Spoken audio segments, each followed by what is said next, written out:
Alors, allons-y. Voilà. Alors, les transparences en anglais, pour la raison suivante. C'est une conférence que je fais régulièrement et je ne peux pas m'empêcher de changer des trucs à chaque fois. Et je me suis rapidement aperçu qu'essayer de changer en parallèle sur deux séries de transparents, une en français et une en anglais, rapidement, on a des tas de bugs. Donc, je parlerai quand même en français, d'accord? Et ceux qui ne sont pas sûrs de comprendre le français, eh bien, vous avez le sous-titre en anglais. Voilà. Donc, des questions d'Einstein ou des doutes d'Einstein à l'information quantique, une nouvelle révolution quantique ou une seconde révolution quantique.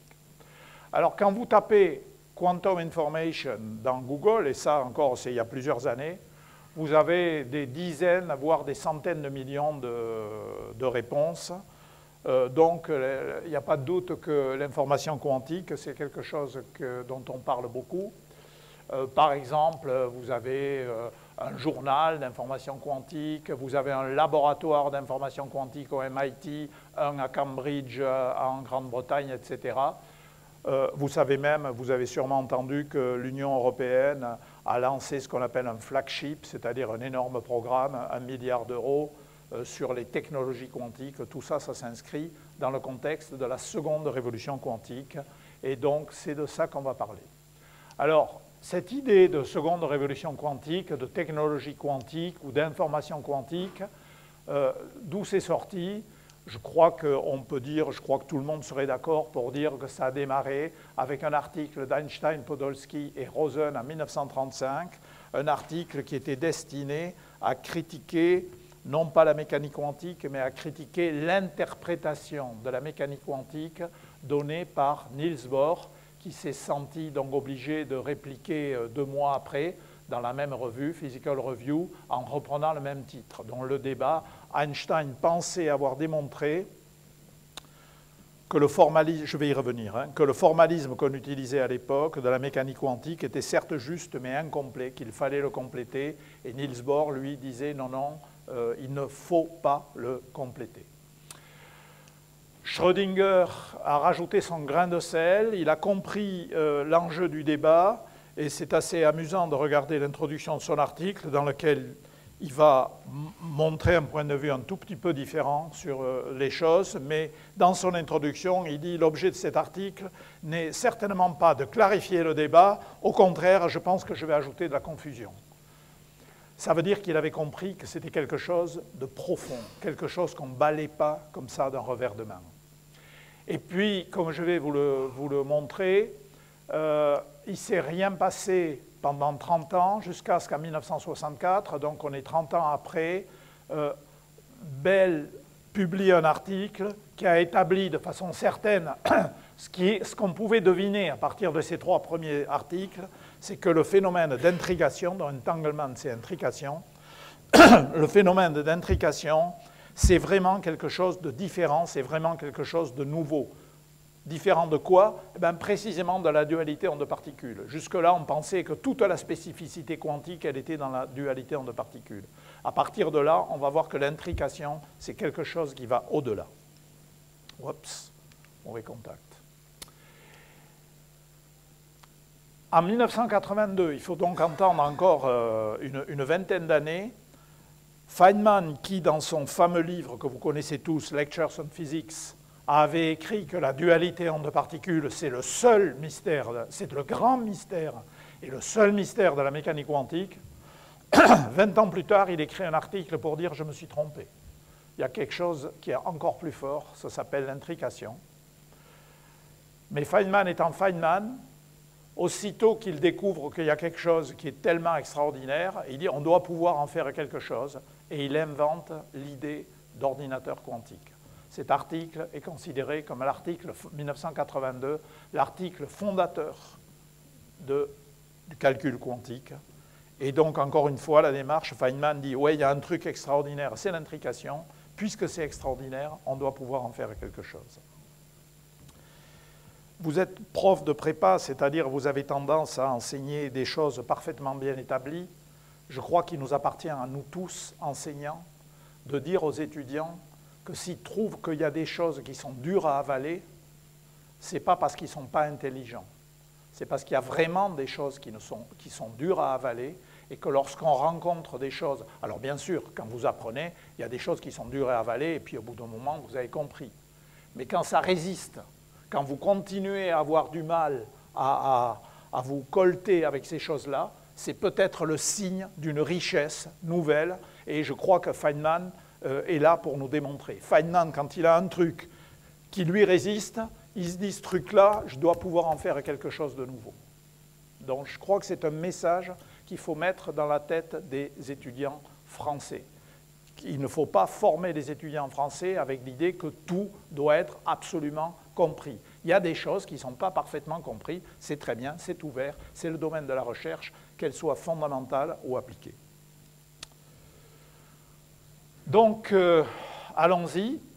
Je vais vous expliquer ce débat entre Bohr et Einstein, et j'ai quelques livres à vous signaler pour ceux qui sont intéressés.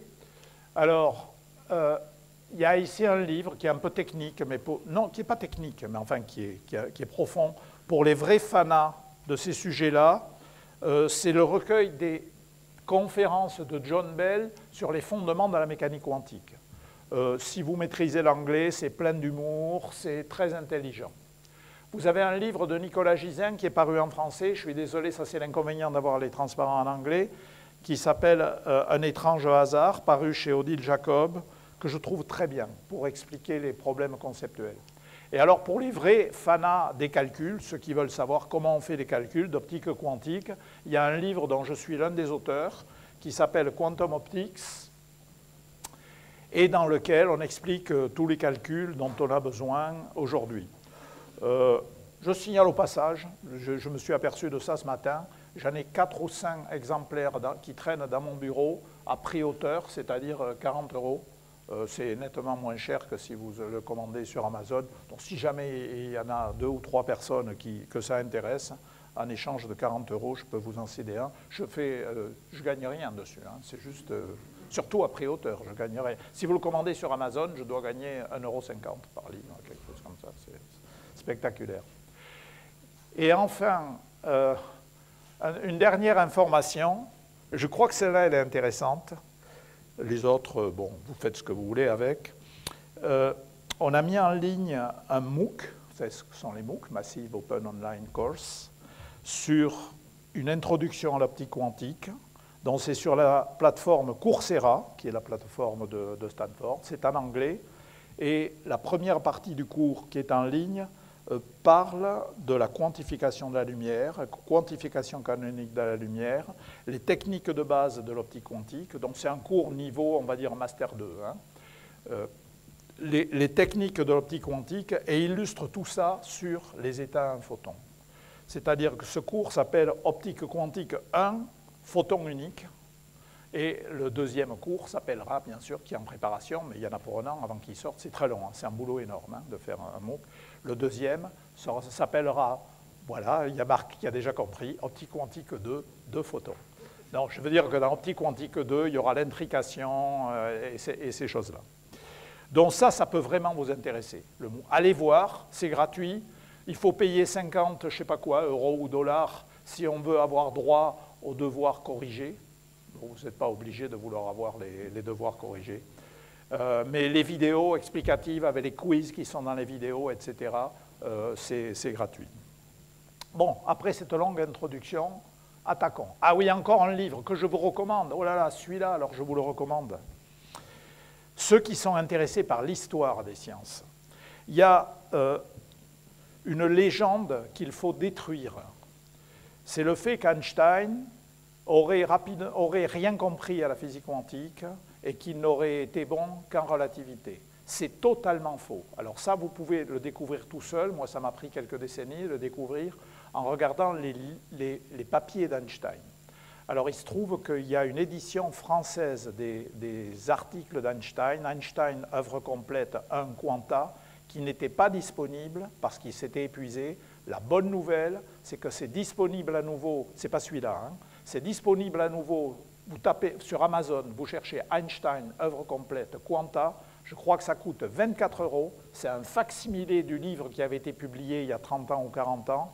Ce sont les articles d'Einstein traduits en français et contextualisés, c'est-à-dire avec des notes critiques vraiment très valables, par Françoise Balibar, Olivier Darigol, un certain nombre de gens. Pour ceux qui n'ont jamais regardé un article d'Einstein, c'est très lisible, les articles d'Einstein. Les articles d'Einstein, on peut les faire lire à un étudiant de 3e année d'université. Avec un stylo, un crayon, en s'accrochant un peu, on peut lire. Je ne saurais trop vous recommander de lire ça. Si vous lisez les articles d'Einstein sur la physique quantique, vous vous rendez compte du rôle énorme qu'il a joué en physique quantique, contrairement à la légende. Et ce livre, en anglais, par Douglas Stone, est un livre qui a été publié il y a 2-3 ans, qui met en relief ce rôle formidable d'Einstein dans toute l'émergence de la physique quantique jusqu'à 1924. Le livre s'arrête à 1924. Et après 1924, il y a le formalisme de la mécanique quantique qui tombe. Là, Einstein n'est plus dans le coup. Et sa seule intervention, mais qui est importante, c'est son article 1935 dont on va parler aujourd'hui. Mais jusqu'à 1924, Einstein joue un rôle énorme dans l'émergence des idées quantiques. Donc, la situation d'Einstein, néanmoins, vis-à-vis de la physique quantique est assez étrange, puisqu'il a fait cette contribution fondamentale en 1905 qui consiste à introduire ce qu'il appelle les grains de lumière, qu'on appelle le photon. Aujourd'hui, il dit que la lumière est faite de quanta, qui seront appelés photons plus tard, et qui ont une énergie et une impulsion bien définies, et il aura le prix Nobel pour ça. En 1935, Einstein va faire une objection fructueuse. Pourquoi? Comme je vous l'ai dit, Einstein s'est rapidement opposé à Niels Bohr, encore une fois non pas sur le formalisme de la mécanique quantique, mais sur l'interprétation. Einstein pensait que les histoires de complémentarité et tout ça, c'était du baratin, et qu'on pouvait aller au-delà de cette description. Et il a tenté vainement, au cours des années 20, il y a plusieurs congrès Solvay, où il a tenté vainement de montrer que ce qu'on appelle les relations d'incertitude d'Heisenberg, je n'aime pas du tout l'appeler, ce n'est pas des incertitudes, c'est des dispersions. Il y a un delta P, il y a un delta X, ce n'est pas une incertitude. Donc les relations de dispersion d'Heisenberg, il a essayé de montrer qu'elles ne s'appliquaient pas toujours. Il a échoué. À chaque exemple qu'il a donné de limite ou de dépassement des inégalités de Heisenberg, Bohr est arrivé avec la bonne réponse.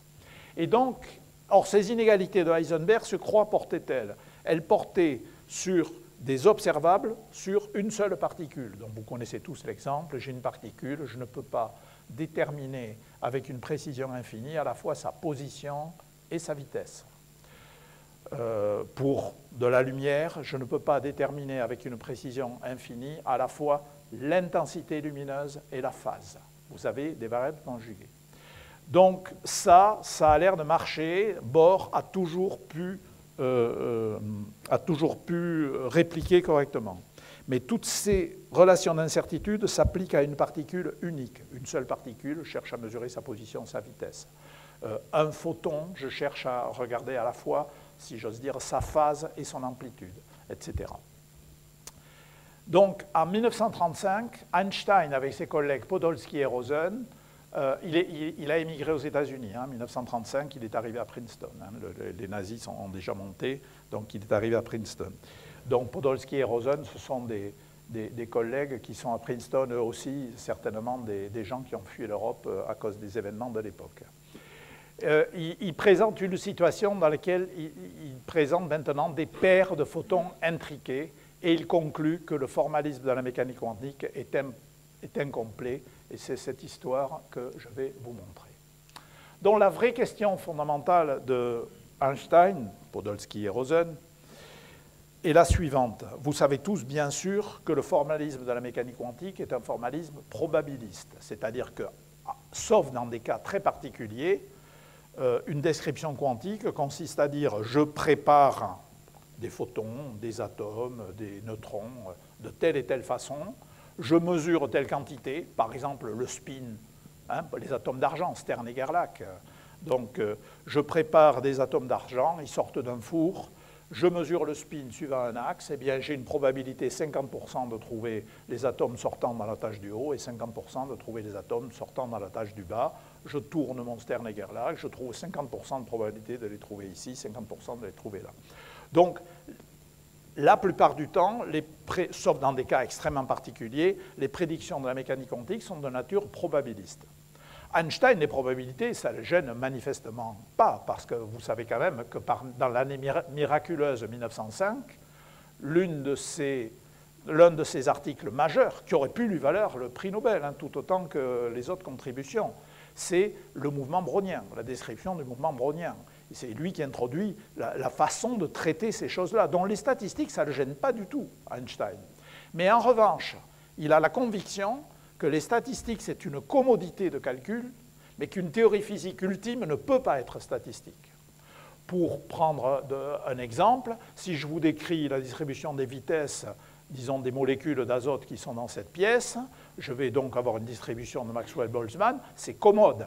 Mais on a l'idée qu'en principe, on pourrait suivre chacune de ces particules, et puis elles entrent en collision, elles rebondissent, et en principe, on pourrait suivre la trajectoire de chacune. C'est juste, c'est infernal, en pratique, on ne peut pas le faire, mais fondamentalement, on devrait pouvoir le faire, et dont les statistiques, c'est une commodité.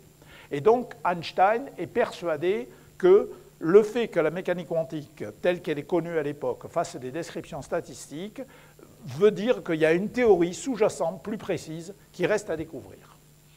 Et il en est non seulement convaincu, mais il va, par le raisonnement que je vais vous montrer maintenant, penser qu'il a prouvé qu'il était nécessaire de compléter la mécanique quantique. Alors allons-y, je vous décris l'expérience. Je ne sais pas s'ils ont prévu dans les visites de labo, c'est une expérience c'était une expérience de recherche il y a 30 ans. Aujourd'hui, elle est faite tous les jours aux travaux pratiques de l'Institut d'optique. Ce n'est pas une expérience simple, mais elle est faite.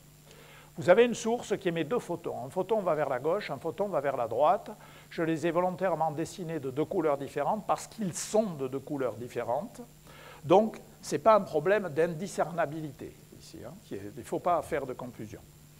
Donc, vous en avez un qui va d'un côté, l'autre qui va de l'autre. On peut mettre un filtre rouge ici, un filtre bleu là. Enfin, c'est vert et violet, mais c'est pareil. Et ici, je mets un polariseur. Alors, disons un Wollaston. Donc, vous savez ce que fait un polariseur. Un polariseur, si la lumière arrive avec une certaine polarisation, elle sort dans l'un des canaux de sortie. Et puis, si elle arrive dans la polarisation orthogonale, elle sort dans l'autre canal de sortie. Et puis, si elle arrive dans une polarisation qui n'est ni l'axe, ni perpendiculaire à l'axe, qu'est-ce qui se passe? Eh bien, précisément, on tombe sur les probabilités. Parce que si on a un gros faisceau, on a la loi de malus. On a une fraction du faisceau qui sort d'un côté, une fraction du faisceau qui sort de l'autre. Mais si j'ai un photon unique, il ne se coupe pas en deux, le photon unique. J'ai une probabilité cosinus carré θ que ça sorte dans le bon canal et sinus carré θ que ça sorte dans l'autre canal. Donc ici, j'ai une certaine probabilité de sortir, ici, j'ai une certaine probabilité de sortir, et je vais donc définir, je peux le mesurer, hein, je répète 1 million de fois l'expérience, je fais des statistiques, je peux mesurer la probabilité P plus de A, c'est la probabilité de trouver le photon dans le canal plus 1 quand l'orientation est A. A, c'est un vecteur unitaire qui me décrit l'orientation. Même chose de l'autre côté, P plus de B, P moins de B. Ça, ce n'est pas passionnant, vous allez le voir. Par contre, ce qui est très intéressant, ce sont les probabilités conjointes. Les probabilités de trouver plus 1 ici et plus 1 là quand les orientations sont A et B. Donc, je les mesure, parce que je peux mesurer, hein, probabilité de détecter pour la même paire. Pour la même paire, il y en a un qui sort ici, un qui sort là. Donc, P plus plus de AB, etc. Alors, jusqu'à présent, on n'avait pas d'Einstein-Podolsky-Rosen. Einstein-Podolsky-Rosen arrive ici. Il arrive quand Einstein comprend, en 1935, qu'il existe dans le formalisme quantique des états qui ont cette forme. Et on va s'y attarder. Je suis parti pour déborder d'1 heure, là, hein, parce que je raconte des tas de choses. Hein. Je peux y aller, François? Bon. J'ai autorisation du directeur de l'école, donc tout va bien. Alors cet état, qu'est-ce qu'il vous dit? Vous voyez, les axes sont ici. Donc, un état XX, c'est un état dans lequel j'ai le premier photon polarisé suivant X et le deuxième photon polarisé suivant X. C'est clair. L'état YY, c'est un état dans lequel le premier photon est polarisé suivant Y, l'autre est polarisé Y. XX plus YY, alors 1, c'est parfaitement autorisé par le formalisme de la mécanique quantique, parce que le formalisme de la mécanique quantique, c'est un formalisme linéaire. Si un état est autorisé, si un second état est autorisé, n'importe quelle combinaison linéaire des deux états est autorisée. Donc cet état qui est autorisé, il ne me décrit pas du tout un photon, deux photons polarisés à 45 degrés. Il me décrit la superposition de deux photons comme ça et comme ça. Ça veut dire qu'ils sont à la fois comme ça et comme ça. Et pour bien enfoncer le clou, si on généralise un grand nombre de particules, par exemple un nombre suffisamment grand pour fabriquer un chat, c'est un chat qui est à la fois mort et vivant. Un chat qui est à la fois mort et vivant, il n'est pas entre les deux. Il est en même temps complètement vivant et complètement mort. Et là, mes deux photons, ils sont à la fois complètement comme ça et complètement comme ça. Alors Einstein découvre cet état, il découvre que ça c'est autorisé par le formalisme de la mécanique quantique, et il va découvrir que cet état a des propriétés extrêmement bizarres. Et ces propriétés bizarres, on les voit apparaître quand on calcule les probabilités que j'ai définies sur le transparent précédent pour cet état. Donc, les formalismes de base de la mécanique quantique, c'est à la portée d'à peu près, je dirais au niveau d'étudiants de L3 ou de OM1, de faire ce calcul-là. Vous pouvez faire le calcul et vous trouverez que la probabilité conjointe pour les orientations A et B pour cet état-là, c'est 1/2 de cosinus carré AB si je prends plus, plus ou moins, moins, et c'est 1/2 de sinus carré AB si je prends plus, moins et moins, plus. Vous voyez que la somme des 4 fait bien 1, ce qui est rassurant. Les probabilités simples, c'est tout simplement 1/2. Ça veut dire quoi? Ça veut dire que quand le photon arrive ici, on a autant de chances de le trouver dans le canal plus 1 que dans le canal moins 1, quelle que soit l'orientation. D'accord? Idem de l'autre côté. En revanche, si les polariseurs sont parallèles, donc si l'angle AB vaut 0, eh bien, P++ égale P-, égale 1/2. En revanche, P plus moins égale 0. Ça veut donc dire qu'il y a une corrélation complète entre le résultat ici et le résultat là. Et je m'explique sur le mot corrélation complète. Sachant que la probabilité de sortir ici vaut 1/2 et que la probabilité conjointe vaut également 1/2, ça veut dire que la probabilité conditionnelle que celui-ci sorte en plus 1, si le premier est sorti en plus 1, la probabilité conditionnelle est de 100%. Et si vous n'êtes pas encore complètement convaincu, regardez à nouveau ce résultat-là. P de plus, moins est égal à 0. Donc ici, vous avez un jeu de pile ou face. Là, vous avez un jeu de pile ou face, mais si vous avez pile d'un côté, vous avez pile de l'autre. Si vous avez face d'un côté, vous avez face de l'autre.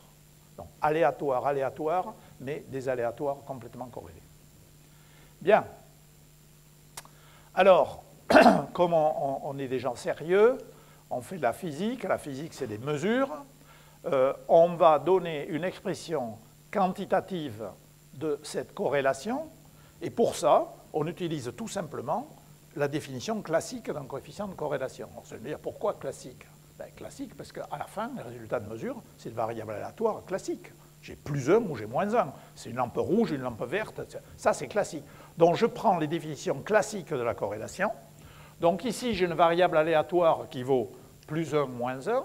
Ici, j'ai une variable aléatoire qui vaut plusieurs ou moins 1. Et je prends la définition habituelle du coefficient de corrélation, qui est valeur moyenne du produit, moins le produit des valeurs moyennes. Et puis convenablement normé. D'accord? Si les variables aléatoires sont indépendantes, la valeur moyenne du produit est égale au produit des valeurs moyennes, le coefficient sera nul. Si le coefficient n'est pas nul, c'est qu'il y a une corrélation. Quand vous appliquez cette définition et que vous injectez dedans les prévisions de la mécanique quantique pour cet état-là, alors vous trouvez un coefficient de corrélation qui vaut cosinus de 2 fois l'angle AB, et vous pouvez vérifier tout de suite que si l'angle AB est nul, le coefficient de corrélation vaut 1. Si l'angle AB vaut 90 degrés, il vaut moins 1. Qu'est-ce que ça veut dire? Ça veut dire que vous avez croisé les polariseurs et que le canal plus 1 du premier polariseur correspond au canal moins 1 du deuxième polariseur. Puis entre les deux, ben, ça vaut ce que ça vaut. Voilà. Alors, à ce stade-là, on est en droit de se poser la question comment comprendre cette corrélation. Alors, il y a plusieurs façons de comprendre le mot « comprendre ». La première façon, c'est de dire, alors il y a des gens qui sont parfaitement satisfaits avec ça, ce n'est pas mon cas, c'est de dire, j'ai un calcul qui me donne un résultat, pour moi c'est la totalité de la compréhension. personnellement, je suis quelqu'un qui fonctionne par image. Je pense quand même que la majorité des gens fonctionnent par image. Donc je vais transformer la question en disant, est-ce que je peux avoir une image, un modèle un peu visuel, qui me permet de comprendre cette corrélation? Et la première idée, c'est de se dire, eh bien, je vais regarder le calcul et je vais voir si je peux fabriquer une image à partir du calcul. Et là, vous allez voir, ça devient vraiment intéressant. Alors, quand vous prenez la façon efficace de faire le calcul, efficace, ça veut dire si vous êtes en train de passer un examen, il faut avoir le résultat le plus vite possible. Donc, la façon efficace de faire le calcul, ça consiste à regarder l'état propre de polarisation associé au résultat plus pour les orientations A et B. Vous projetez l'état initial dessus, vous prenez le module carré, boum, vous trouvez ça. C'est vraiment 2 lignes de calcul, ça va très très vite. Le problème, c'est que je ne connais aucun moyen de tirer une image de ça. Pourquoi? C'est parce que ce calcul se fait dans un espace abstrait qui est l'espace produit tensoriel de la description du premier photon par la description du deuxième photon. Et cet espace abstrait, on ne sait pas bien quoi en faire. Là-dedans, on voit bien, mathématiquement, on voit bien ce qui se passe, mais comme l'a dit un célèbre théoricien de l'optique quantique, et qui, Dieu sait, n'était pas un contestataire de Bohr et tout ça. Mais il a quand même fait cette remarque judicieuse qui est en tête de son livre. Les phénomènes quantiques ne se passent pas dans un espace de Hilbert, ils se passent dans un vrai laboratoire. Donc à la fin, on est quand même en droit de demander des images dans notre espace à nous et pas dans un espace abstrait. Alors on va le faire et vous allez voir que là, ça va devenir intéressant. Pour arriver à faire une image dans notre espace, on va supposer que, par exemple, ce polariseur est un peu plus près de la source que l'autre, donc on va faire une première mesure ici. Alors on sait que le résultat de cette mesure, ça peut donner le résultat plus 1 ou moins 1, avec 50% pour l'un, 50% pour l'autre.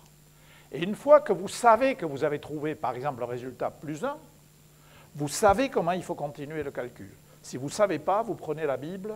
Alors pour moi, la Bible en mécanique quantique, tout le monde le sait, Marc, tu le sais, c'est le Cohen, voilà.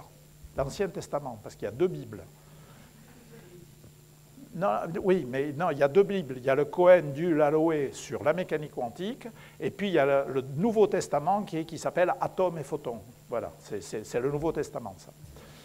Donc, vous allez dans l'Ancien Testament, vous regardez les règles, vous avez le postulat de projection, qu'on appelle aussi réduction de paquets d'ondes, qui dit, voilà, lorsque j'ai fait une mesure, juste après la mesure, l'état est obtenu en prenant l'état initial et en le projetant sur le sous-espace propre associé au résultat que vous avez trouvé. Alors, c'est des mots un peu compliqués, mais en calcul, c'est élémentaire. Donc, juste après la mesure, hein, projection sur le sous-espace propre associé au résultat, et le résultat est écrit ici. Alors c'est très intéressant. Si j'ai eu le résultat plus 1, le projecteur c'est XX plus XY, donc quand vous projetez ça avec XX plus YY, il ne vous reste que XX. En revanche, pour le résultat moins 1, qui correspond au résultat Y, le projecteur c'est YX plus YY, et quand vous projetez ça avec YX plus YY, il vous reste ça. Donc, dans le premier cas, vous avez XX, dans le deuxième cas, vous avez YY. Qu'est-ce que vous en faites une fois que vous avez ça? Ben ça, c'est très simple, parce que ça vous dit, maintenant, j'ai un photon ici polarisé X, ben ça c'est normal, c'est ce que je viens de trouver. Donc, je suis cohérent, et de l'autre côté, l'autre photon est comme ça. Alors, je continue le calcul, et puis j'applique la loi de Malus sur celui-là, ça va tout seul. Si j'ai trouvé le deuxième résultat, je continue le calcul, et donc je retrouve les résultats qui avaient été calculés rapidement par la méthode rapide pour les jours d'examen. Ça a pris un peu plus de temps, mais j'ai le même résultat. Seulement, là, j'ai quand même un problème majeur, et c'est ça qui faisait tiquer Einstein, on peut comprendre pourquoi, c'est qu'on a l'impression que le résultat de la mesure ici influence instantanément ce qui se passe de l'autre côté, puisque jusqu'au dernier moment, je ne sais pas si je vais avoir X ou Y, mais si je trouve X, alors l'autre photon est X, et si je trouve Y, alors l'autre photon est Y. Eh bien, n'attendez pas que je vous dise c'est simple de résoudre ce paradoxe, tout le problème est là, ça s'appelle la non-localité quantique, on ne peut pas éviter d'avoir ça dans l'image. Si on insiste pour avoir une image dans notre espace, on ne peut pas éviter la non-localité quantique. Alors la non-localité quantique, elle intervient dans plusieurs cas en physique quantique. Elle intervient toujours quand je cherche à plonger dans notre espace, à nous, l'espace à 3 dimensions, celui du laboratoire, des calculs qui se font dans des espaces de configuration abstraits. C'est là qu'intervient la non-localité quantique. Alors c'est évidemment inacceptable pour Einstein, puisque Einstein, au passage, il a aussi développé la relativité restreinte en 1905. Et donc, puisque pour lui, rien ne peut être instantané comme ça, et donc, en continuant à réfléchir, on peut se dire, et c'était tout le sens du raisonnement d'Einstein, il ne l'a pas écrit de façon aussi précise, mais c'était le sens de son raisonnement, c'est Bell qui l'a écrit de façon si précise, on peut se dire, mais après tout, un phénomène aléatoire ici, un phénomène aléatoire là, qui sont corrélés, ce n'est pas si surprenant que ça, sachant que les deux photons ont été produits ensemble dans la source. Ils ont pu prendre une propriété commune, et c'est cette propriété commune qui va déterminer la corrélation. Par exemple, on pourrait avoir deux photons qui sont émis dès le début XX, donc ils vont sortir en plus 1, plus 1. Puis si dès le début ils sont émis YY, ils vont sortir en moins 1, moins 1. Donc dans cet esprit-là, alors j'aime bien, quand je fais des conférences grand public, j'aime bien faire le gag suivant, donc je vais vous le faire. Je vais dire, attention, on va faire une expérience, tout le monde regarde l'écran, il va se passer quelque chose à 3. 1, 2, 3. Et maintenant, je pose la question au côté gauche de la salle. Qu'est-ce que vous avez vu? Vous n'avez rien vu? Hein? Un point vert. Et vous, là, qu'est-ce que vous avez vu, monsieur le directeur? Vous avez vu quoi? Un point vert. Alors déjà, c'est formidable, on n'est pas tombé sur des daltoniens, mais surtout, le plus étonnant, c'est qu'on a quand même eu une corrélation instantanée, à distance, violant la vitesse de la lumière et tout, entre ce que les gens ont vu ici et ce que les gens ont vu là. Et oui, si vous analysez, c'est instantané. Vous avez vu au même moment, vous le point vert, vous le point vert. Il y a eu quelque chose d'instantané entre les deux. Mais non, bien sûr, c'est parce qu'on a une source commune. C'est parti d'ici, c'est allé sur l'écran, c'est arrivé à votre œil.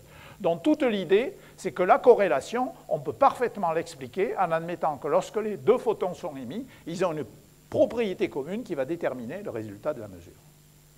Et ça, c'est une image qui marche bien. Mais Bohr n'est pas d'accord du tout. Pourquoi? Parce que dès l'instant où je raconte qu'il y a des photons qui, dès le début, sont plus et d'autres qui sont moins, j'ai complété le formalisme de la mécanique quantique. Dans le formalisme qu'on connaît, tous les photons sont XX plus YY. Et là, je dis, il y en a qui sont XX, il y en a qui sont YY, il y en a qui sont quelque chose d'intermédiaire, etc. Et donc, j'introduis un paramètre supplémentaire. Donc Einstein dit, oui, on est obligé d'introduire des paramètres supplémentaires pour rendre compte, sinon on bute sur la non-localité. Et Bohr, d'une façon totalement confuse, mais qui se révèle juste, dit non, non, il est impossible de compléter le formalisme de la mécanique quantique. Si on complète le formalisme de la mécanique quantique, il perd sa cohérence interne et ça ne va pas du tout. Mais Bohr est vraiment très incompréhensible. Alors dans toute cette affaire-là, il y a une chose qui est très étonnante, c'est que Einstein est toujours limpide et Bohr est toujours incompréhensible. Alors j'aime bien faire une blague là, mais qui est une blague basée sur une vraie citation. Bohr était un homme très scrupuleux. Et donc il a dit une fois, vous savez qu'il tenait pour la complémentarité, Bohr, et il a dit une fois que la vérité d'une affirmation et sa clarté étaient des variables complémentaires. Et Bohr insistait beaucoup sur la vérité. Donc il était particulièrement peu clair. Voilà. Bon. Et donc le débat a duré pendant jusqu'à la mort des deux héros, il faut le dire. Et il faut bien dire que ce débat n'a pas attiré l'attention de la plupart des physiciens. Pourquoi? C'était déjà deux vieilles gloires à partir de 1935, et les jeunes, vous savez comment c'est, qu'à voir, les jeunes, ils deviennent présidents de la République. Et donc, les jeunes, ils s'en fichaient du débat entre Bohr et Einstein. Et ils avaient quand même quelques bonnes raisons de s'en ficher. Tous les jours, ou toutes les semaines, ou tous les mois, on découvrait des nouveaux phénomènes dans les laboratoires que l'on interprétait parfaitement bien par la mécanique quantique. La mécanique quantique, il faut en avoir conscience. On dit que les deux grandes révolutions du XXe siècle sont la relativité et la mécanique quantique. Le domaine d'application de la relativité est quand même très petit. La mécanique quantique, elle est partout. Je vous rappelle qu'on ne pouvait pas comprendre la structure de la matière avant l'invention de la mécanique quantique. Les charges positives et négatives devaient s'attirer, la matière devait s'effondrer sur elle-même, etc. Donc la liaison chimique, la conductivité des solides, tout ça, la mécanique quantique, dont les gars découvraient constamment des phénomènes expliqués par la mécanique quantique. De plus, et je pense que c'est une raison très très importante, ceux qui acceptaient de regarder un peu le débat entre Bohr et Einstein découvraient rapidement que Einstein ne remettait pas en cause le formalisme de la mécanique quantique. Il disait juste, il faut le compléter, il y a quelque chose en dessous. Mais le formalisme tel qu'il était là et qu'on l'appliquait pour rendre compte des expériences, Einstein ne le contestait pas. Donc, grosso modo, les gars se disaient, faisons notre recherche, quand on sera vieux, qu'on n'aura plus d'idées, on commencera à réfléchir à la philosophie de la mécanique quantique et à l'interprétation. Donc, c'est vraiment, faut bien voir, il ne s'est rien passé, jusqu'à 1964, où un théoricien du CERN, John Bell, a dit « je vais prendre au sérieux ce qu'Einstein nous racontait », et donc il a écrit un petit formalisme dans lequel il dit ben, « j'accepte l'idée qu'il y a lambda, c'est un ensemble de paramètres, peu importe la nature mathématique de cet objet, vous pouvez penser que c'est un scalaire, mais ça peut être un vecteur, ça peut être n'importe quoi. Donc le lambda est partagé entre les deux photons, et le lambda va déterminer le résultat de la mesure. Donc il faut ici qu'il y ait une fonction qui ne peut avoir que deux valeurs, soit la valeur plus 1, moins 1. Cette fonction dépend de lambda, le photon arrive avec son lambda, et puis en fonction de l'orientation, on obtient plus 1 ou moins 1. Et puis de l'autre côté, en fonction du lambda et de l'orientation, on obtient plus 1 et moins 1. Alors bien sûr, il faut dire comment les lambdas sont distribuées parmi les paires quand elles sont émises. Donc, on a une densité de probabilité, ρ de lambda, qui est une bonne densité de probabilité positive et intégrable. Donc, voilà. Et avec ça, vous pouvez calculer tout ce que vous voulez. Par exemple, si vous voulez calculer le coefficient de corrélation, ben vous l'avez directement ici. C'est la valeur moyenne du produit AB, sachant que A et B valent plus 1 ou moins 1. Alors, on peut s'amuser à faire un petit modèle pour se représenter ce que Bell a dans la tête. Par exemple, on fait un modèle qui est le modèle le plus naturel. Si vous réfléchissez plus de 5 minutes, je suis sûr que c'est celui-là que vous allez développer. Vous vous dites, la polarisation d'un photon, ça a un sens. Donc je la définis comme ça, la polarisation du photon, et donc je la repère avec un angle par rapport à la verticale, quelque chose comme ça. Et donc, une fois que j'ai déterminé la polarisation du photon, il faut que je fabrique la fonction qui vaut plus 1 ou moins 1 ici. Et cette fonction qui vaut plus 1 ou moins 1, qu'est-ce que je veux? Je veux qu'elle vaille plus 1 quand je suis suivant l'axe, moins 1 perpendiculaire à l'axe, mais je veux qu'elle vaille soit plus 1, soit moins 1. Donc, je mets la frontière à 45 degrés. Donc, si je suis plus proche de l'axe, j'ai plus 1. Si je suis plus éloigné de l'axe, plus proche de l'axe orthogonal, c'est moins 1. Et ça, vous pouvez voir sans difficulté que le signe du cosinus du double de l'angle entre lambda et l'angle de l'orientation, ça fait le travail. Le signe de ça, ça vaut bien plus 1 si c'est parallèle et moins 1 si c'est perpendiculaire avec la frontière entre les deux. Comme vous savez que votre problème a priori une invariance par rotation, vous prenez une fonction ρ de lambda qui est uniforme, dont 1 sur 2pi, comme ça, ça va être normé à 1. Vous faites le calcul et vous trouvez la courbe rouge. Sachant que la prédiction de la mécanique quantique est bleue, un modèle si simple, qui donne un résultat si bon, c'est quand même impressionnant. Parce que je vous fais remarquer, ça vous explique la corrélation totale à 0 degré, la corrélation totale à 90 degrés. À 45 degrés, il n'y a pas de corrélation prévue par la mécanique quantique et il n'y a pas de corrélation non plus avec votre modèle. Donc vous vous dites, il n'y a plus qu'à prendre un modèle un peu plus sophistiqué que ce machin-là et on va y arriver. Donc est-ce que c'est possible? Vous savez, les bouquins de fonctions spéciales sont pleins de fonctions de Hankel, de Bessel, de ceci. On se dit, voilà, on va y arriver. Donc, est-ce qu'on peut y arriver? Est-ce qu'on va arriver à trouver un modèle un peu plus sophistiqué qui donne l'accord avec la mécanique quantique en tous les points? Eh bien, la réponse est donnée par le théorème de Bell, et la réponse du théorème de Bell, c'est non. Il n'y a aucun moyen de trouver un modèle qui va donner tous les résultats identiques à la mécanique quantique. Il peut le donner à un certain point, mais pas partout. Alors, la démonstration, eh bien, la démonstration, je ne vais pas vous la faire là, mais ça prend 5 minutes. Le calcul, il est du niveau des mathématiques de classe de seconde, enfin à l'époque où j'étais en seconde, je ne sais pas aujourd'hui. Non, mais je vous assure, donc, la démonstration du théorème de Bell, c'est vraiment rien, mais on va avancer, si vous voulez, je vous la montrerai. Ce que démontre Bell, c'est que s'il y a vraiment un modèle avec des lambda, des A et des B qui valent plus 1 et moins 1, et un rho de lambda, alors il existe une quantité S qui ne peut pas être plus grande que 2 et pas plus petite que moins 2. Et cette quantité S, c'est la combinaison de 4 coefficients de corrélation associés à 2 orientations pour le premier polariseur et 2 orientations pour le deuxième. A, A', B, B'. Je cherche les 4 mesures possibles et je fabrique cette quantité.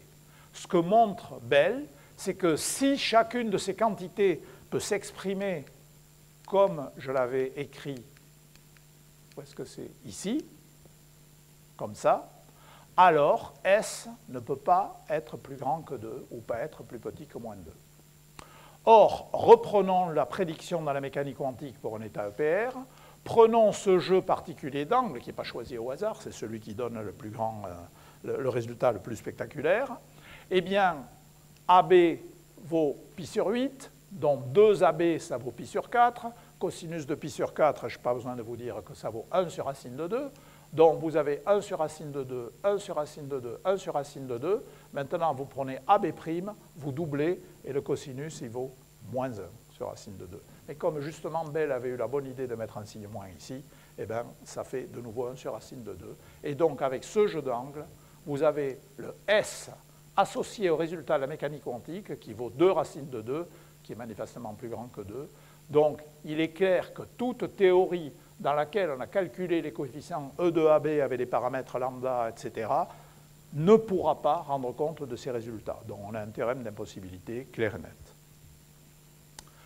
Dans la possibilité de compléter la mécanique quantique en suivant la vision d'Einstein, les idées d'Einstein, ce n'est plus une question d'interprétation, une matière de goût, une matière de choix épistémologique. C'est tout simplement une question expérimentale. Il n'y a qu'à poser la question à la nature. À la fin, la physique, ça consiste quand même à poser la question à la nature. Je fais ici un commentaire qui probablement est inutile pour vous, mais je le fais quand même parce que je ne peux pas m'empêcher.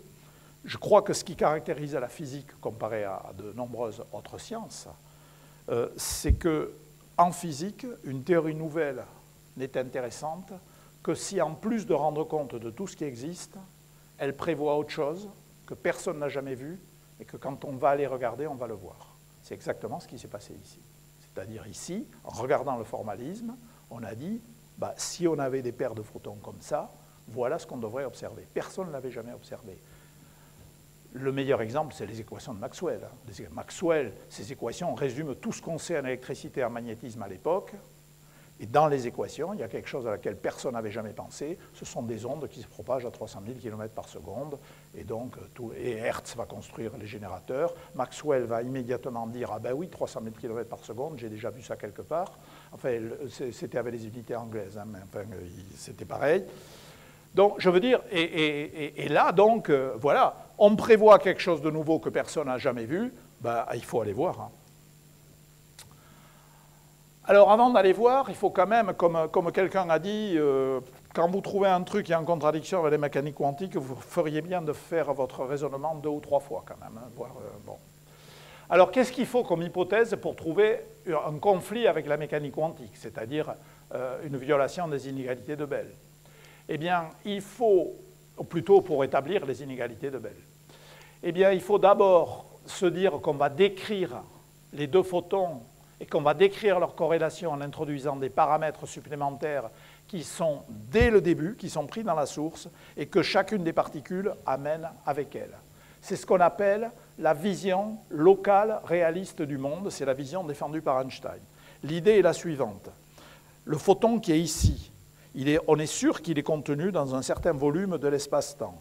Eh bien, dans ce volume de l'espace-temps, il y a la totalité des paramètres qui vont me déterminer un résultat de mesure. Local réaliste, ça veut dire ça. Ça veut dire que tous les paramètres qui vont déterminer le résultat de la mesure sont ici. Et pour l'autre, c'est l'autre côté. Donc, ils sont partis, ils ont le lambda, mais après, chacun vit avec son lambda, et c'est là que ça va se passer. Alors, il y a une deuxième condition que Bell a soulignée dans son papier. Il a dit, attention, on pourrait imaginer qu'il y a une interaction d'une nature que nous ne connaissons pas entre le premier polariseur et le deuxième, qui fait que le résultat de la mesure ici dépendrait du choix que j'ai fait pour l'orientation du deuxième. Ou bien, on pourrait aussi se dire que quand les deux photons sont émis, ici, leur état dépend de l'orientation ici et de l'orientation qui est là. Alors ça peut vous paraître farfelu, mais dans toutes ces discussions et ces affirmations toujours pas très claires, Bohr n'arrêtait pas d'insister sur le fait qu'un objet quantique n'a pas de propriété en soi, mais que ce que nous appelons les propriétés de l'objet quantique, ça lui est donné par l'appareil de mesure.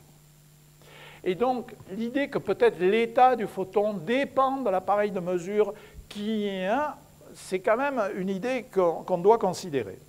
Donc, ce que Bell avait dit, c'est qu'il faisait l'hypothèse que ce qui se passe ici ne dépend que de ce qu'on a ici, c'est-à-dire que le résultat A de lambda A ne peut pas dépendre de l'orientation B, et il avait dit de la même façon que lorsque les deux photons sont émis, l'état, c'est-à-dire les lambda qu'ils attrapent en quelque sorte, ne dépendent pas des orientations des polariseurs qui plus tard feront la mesure. Voilà l'hypothèse nécessaire pour démontrer les inégalités de Bell. Et Bell poursuit en disant, cette hypothèse elle est raisonnable, mais on peut même faire mieux dans l'esprit d'Einstein.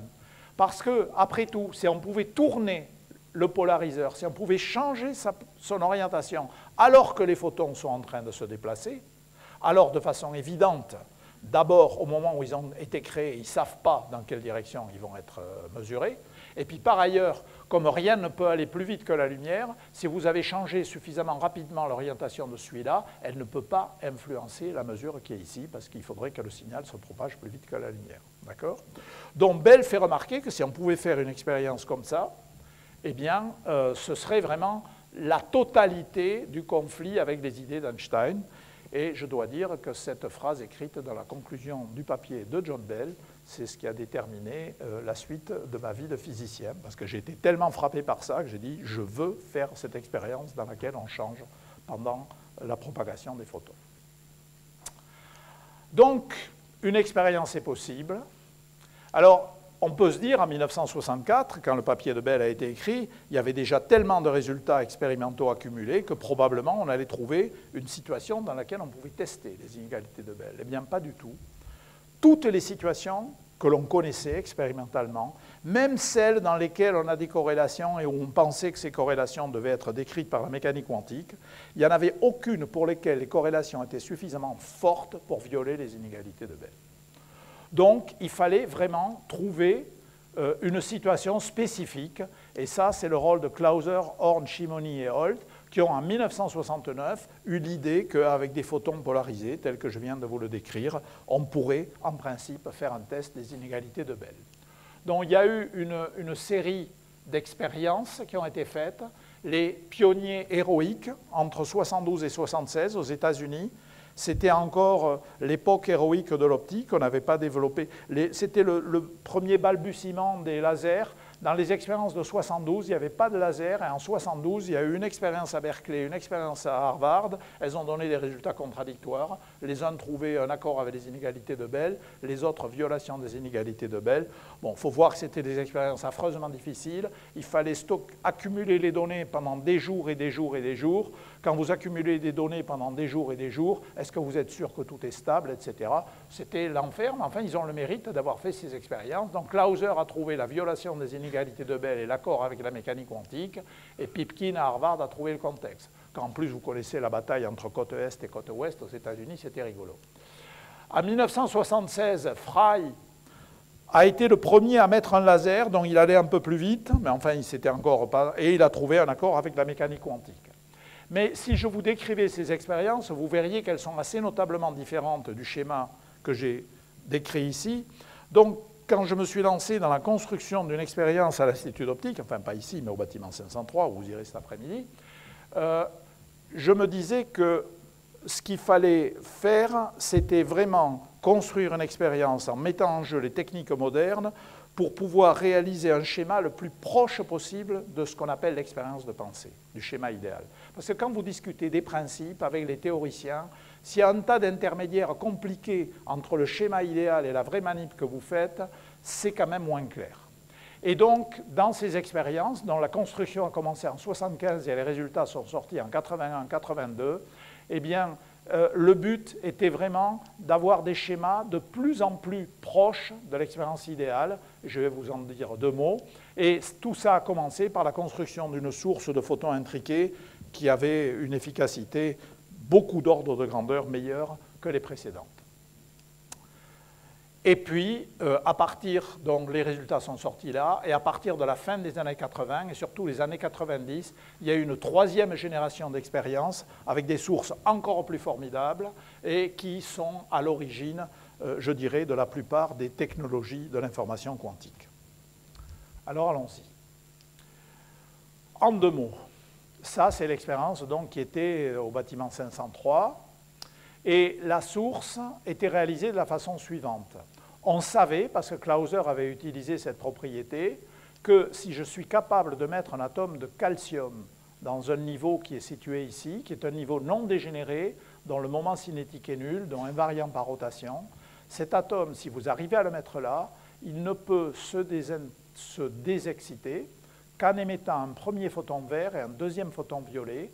Et ici, le niveau intermédiaire à un moment cinétique J égale 1, donc vous avez m égale moins 1, m égale 0 et m égale plus 1, mais le m égale 0, il ne joue pas de rôle si les 2 photons partent dans des directions opposées. Puis il y a quelques règles de sélection. Donc en fait, vous avez 2 chemins pour vous désexciter depuis cet état-là et arriver ici en émettant 2 photons. Dans le premier chemin, le premier photon est polarisé circulaire dans un sens et le deuxième est polarisé circulaire dans l'autre sens, forcément, puisque le moment cinétique doit être conservé. Et puis ici, c'est l'inverse. Et quand vous faites votre changement de base, vous exprimez les polarisations circulaires en mettant 1 sur racine de 2, x et y, etc. Vous faites votre cuisine comme il faut, paf, vous trouvez exactement l'état que vous attendez. Donc, ça marche. Le problème de Clauser, c'est qu'il ne connaissait pas de moyen pour exciter directement ici. Donc, ce qu'il faisait, c'est qu'il excitait en ultraviolet vers des niveaux qui sont beaucoup plus hauts, et puis il attendait que ça se passe. Alors, il n'avait pas le choix. Alors, de temps en temps, ça arrivait ici, et puis là, il avait la bonne cascade, mais la plupart du temps, ça partait ailleurs, mais ça finissait ici. Donc, vous aviez très souvent un photon de nu2 qui n'avait pas son copain nu1. Bon, tout ça n'était pas favorable du tout. Alors, qu'est-ce qu'on a fait? Bien, en 1973, je crois, ou 72 ou 73, il y a eu 2 ou 3 groupes au monde qui ont inventé l'excitation à 2 photons, dont celui de Bernard Cagnac, Gilbert Grimbert, et François Birabin, je pense, qu'il était déjà dans l'équipe, en tout cas Cagnac et Grimbert, c'est sûr. Et l'idée, c'est qu'on ne peut pas exciter directement cette transition-là. Pourquoi? Parce que vous avez 2 niveaux qui ont la même parité, et l'opérateur dipolaire électrique, donc c'est une interaction dipolaire électrique, entre l'atome et le champ électrique de la lumière. Or, l'opérateur dipolaire électrique est un opérateur impair.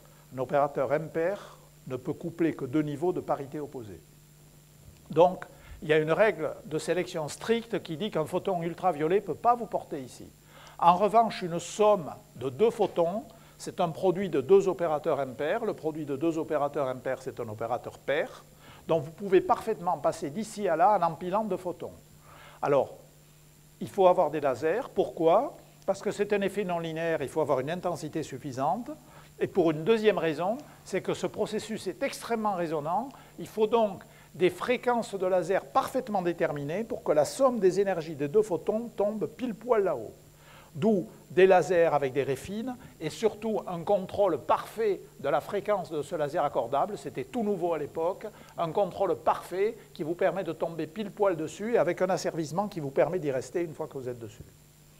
Donc ça a pris 5 ans, je crois. Ça m'a pris 4 ans ou quelque chose comme ça pour développer cette source. Mais le résultat a été à la hauteur des espérances parce qu'une fois que cette source... Alors, il y avait des atomes dans un jet atomique, dans une enceinte à vide, etc., etc. Parce que juste, je vais vous faire sentir pourquoi c'est formidable. À la fin, j'observais 100 coïncidences par seconde. Alors, ça peut vous sembler pas beaucoup, mais c'est énorme parce que à partir du moment où vous faites des mesures en coïncidence, vous n'avez quasiment pas de bruit. Vous n'avez quasiment pas de bruit parce que vous avez une fenêtre de coïncidence qui est de quelques nanosecondes. La différence d'état entre le premier photon et le deuxième photon n'excède jamais 10 nanosecondes, puisque vous avez une durée de vie intermédiaire à 5 nanosecondes. Donc c'est une exponentielle décroissante.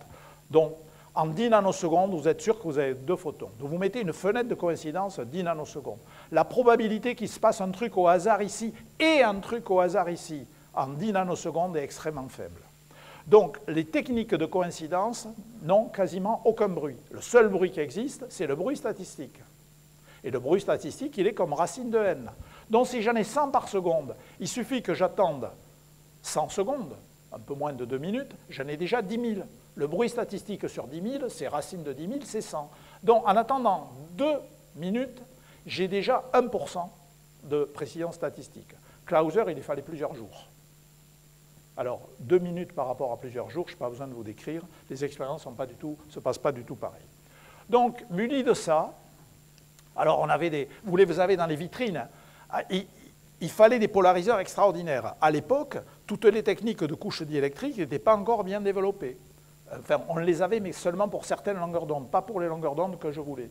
Donc, on a construit des polariseurs à pile de glace. Qu'est-ce que c'est des polariseurs à pile de glace? Vous mettez 10 lames de verre à l'angle de Brewster, et c'est exponentiel avec le nombre de lames. Alors, pourquoi il y en a comme ça et comme ça? C'est pour les décalages, pour rattraper les décalages transverses. Vous pouvez le voir dans une vitrine, on a construit ça. Et ça, c'était à peu près les mêmes expériences que celles qui avaient été faites par les collègues auparavant, c'est-à-dire qu'on avait des polariseurs qui donnaient le résultat +1, mais le résultat -1 est perdu, parce que la lumière qui réfléchit sur les lames, elle part, elle est perdue. Mais néanmoins, elle avait 2 avantages par rapport aux expériences précédentes. La première, c'est qu'elle avait un rapport signal sur bruit infiniment meilleur, et la deuxième, et ça c'était complètement nouveau, la source était suffisamment intense, on pouvait suffisamment bien contrôler le faisceau qui sortait. C'est des affaires de photométrie, hein, d'étendue de faisceaux et de choses comme ça. Donc comme la source était toute petite, on pouvait contrôler les faisceaux, ils n'étaient pas trop gros, et on a pu mettre les polariseurs à 6 mètres de la source. Alors pourquoi c'est important? C'est important parce que dans le débat sur l'intrication, il y a des gens qui disent « Oui, l'intrication, on sait que ça existe. » Par exemple, si vous voulez comprendre le spectre de l'atome d'hélium, vous êtes obligé d'introduire des états intriqués pour les 2 électrons qui sont dans l'atome d'hélium. Alors les gens disent, oui, l'intrication, on sait que ça existe. Mais l'intrication, c'est une propriété du monde microscopique. Quand ça va devenir macroscopique, il y a des phénomènes de décohérence, l'intrication ne sera plus là. Alors à ce moment-là, vous posez la question, vous dites, c'est quoi l'échelle? Alors le gars se gratte à la tête, il trouve une seule échelle, c'est la longueur de cohérence associée au photon. Et comme ici, vous avez 5 nanosecondes, la longueur de cohérence, c'est 1,50 m. Hein, la lumière parcourt 30 cm. Donc 1,50 m. Donc je mets des polariseurs à 6 mètres, donc je suis au-delà de cette échelle-là, et je trouve la violation des inégalités de Bell. Donc pour la première fois, on démontre que l'intrication survit à des distances macroscopiques, entre guillemets. Ensuite, je peux le dire aujourd'hui, je pense qu'il y a prescription. Grâce à quelques bouteilles de vin généreusement offertes à un de mes amis qui travaillait au laboratoire Philips à Eindhoven, c'était l'époque où ils avaient des labos de recherche fondamentale, j'arrive à me faire fabriquer des polariseurs comme ça, il y avait quand même pas moins de 34 couches diélectriques dessus, donc il faut les calculer, les déposer, etc. Quand vous demandez à ces gens-là combien ça va me coûter, ils me disent « tu ne peux pas payer, ce n'est pas compatible ». Ce n'est pas compatible avec les crédits d'un laboratoire universel. Mais comme c'était un copain, il a fait ça le soir, et finalement, j'ai eu mes 2 prismes, donc fabriqués par Philips. Et donc maintenant, j'ai des vrais polariseurs qui donnent et le résultat +1 et le résultat -1. Et alors, vous allez comprendre pourquoi c'est extraordinaire quand vous savez ça. Tant que vous avez seulement un résultat ici, un résultat là, il faut que vous normalisiez tout ça. Il faut donc faire des mesures de calibration.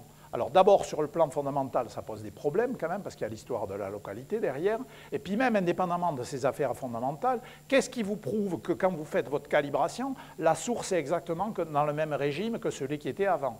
Cette expérience-ci est auto-calibrante. Je passe, voilà. Pourquoi?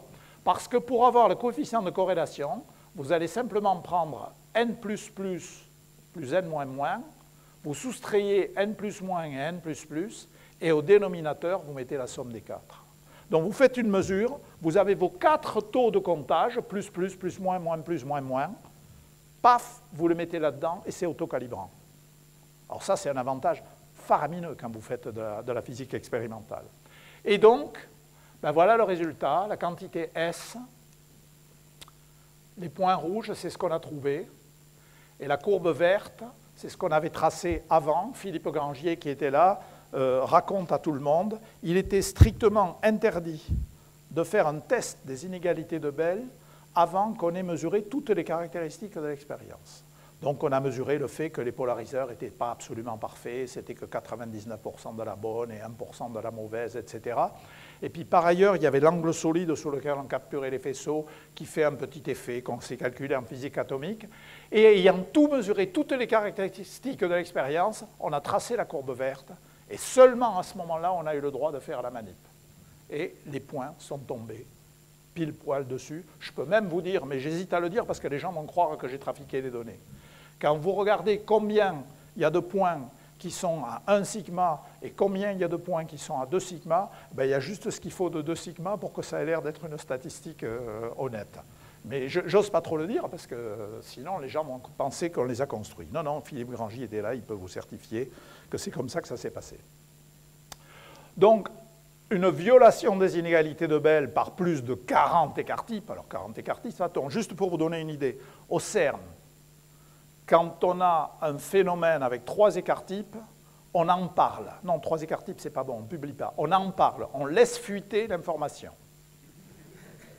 Et à 5 écart-types, on publie. D'accord? C'est ça la règle. Donc 40 écart-types, il n'y a pas photo. Et alors, vous voyez, cette courbe, elle vous permet d'insister sur le fait qu'à 0 degré, il n'y a pas de conflit entre les inégalités de Bell et le résultat de la mécanique quantique. À 45 degrés non plus, et à 90 degrés non plus.